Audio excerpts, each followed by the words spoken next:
Adam, really excited to have you sit down and chat with us today. I know you're recent at Cicero, been diving in, doing a lot of really good things, but really have got some really interesting experiences we're going to talk about today. We're going to talk a little bit about employee satisfaction a little bit. We're hearing a lot of companies trying to grapple with the challenge around how to keep employees satisfied, especially with post-COVID realities, right?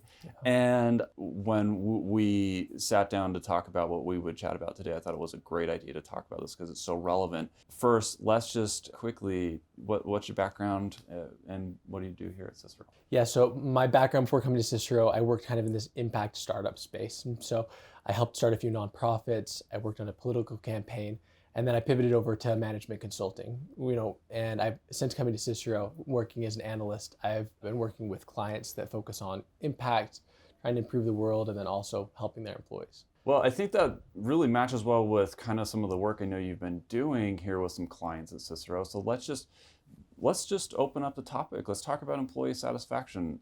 What are you seeing? What are you hearing from these companies right now, and what can folks learn about employee satisfaction? Yeah, I think there's some really interesting things that are happening right now. I think that previously people used to just think about days off, how much are we paying employees, these incentives that can get employees to stay at the company, right?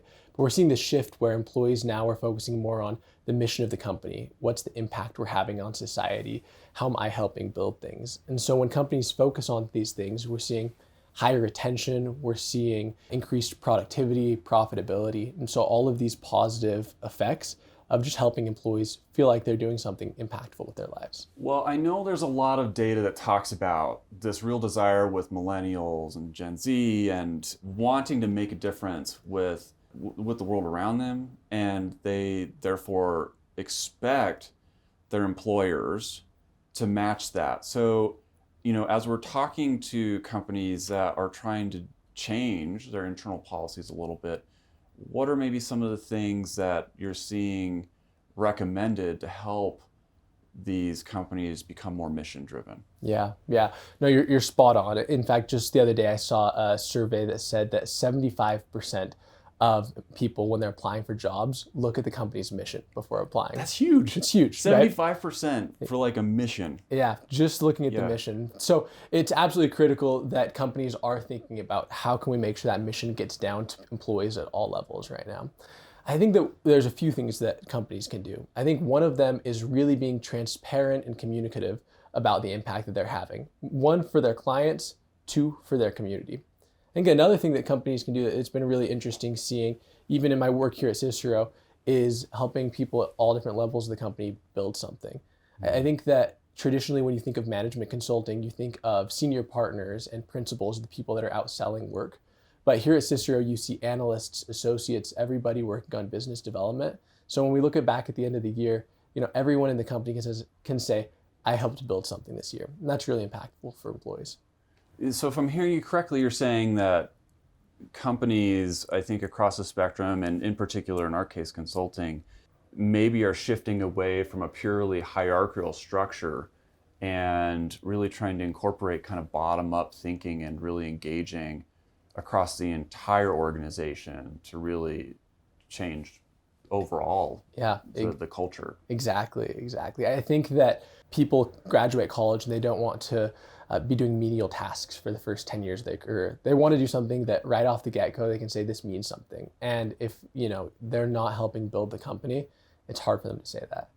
Well, and I think if I'm in a leadership role and I'm thinking about this and I'm considering and I'm knowing I'm seeing these changes with new cohorts that are coming in with younger employees, and I'm trying to think about, well, what can I do? What are some thoughts that you have for folks who are in leadership positions? How do you even start to approach that type of mentality when maybe your whole career was spent in a very hierarchical structure? Yeah, it's a good question. I think, again, it comes back a lot to communication. I think most people are inherently driven, at least to some degree, by doing good, by making an impact, by having a mission in their lives, right? But it's not always something that we broadcast. And so when we hear leaders talking about this can have an impact in society, this can have an impact to your clients, it's really inspiring for younger people that are earlier in their careers to say, well, that's something I aspire to, something that I want.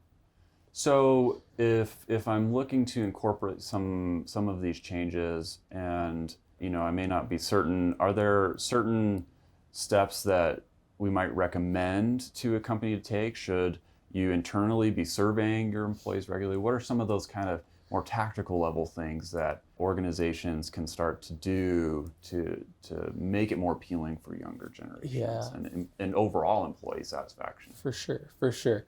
I think there's a lot of different strategies that have been utilized. I mean, traditionally, it's just employee engagement surveys. And what those used to look like was they were 20 to 30 questions, scale from 1 to 5.